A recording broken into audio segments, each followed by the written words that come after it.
Hello. Today we offer you a way to lengthen the hair of women and girls. Let's go. To explain the way. Ginger recipe for hair lengthening. The ginger mask helps hair growth because it stimulates blood circulation in the follicles, so it is advised to follow the following steps. The steps: mix 1 tablespoon of ginger paste with 1 tablespoon of olive oil, jojoba oil, and coconut oil. Massage the mixture with the scalp using fingertips for 5 minutes to improve blood circulation, then leave the mixture on the hair for 30 minutes, then rinse the hair with shampoo, with this mask repeated for twice a week.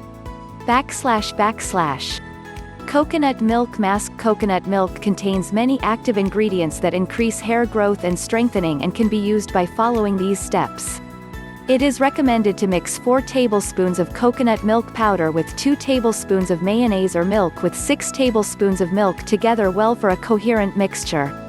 It is recommended to apply the mask to the hair while keeping away from the scalp, then wait for 2 hours, and wash the hair with appropriate water and shampoo.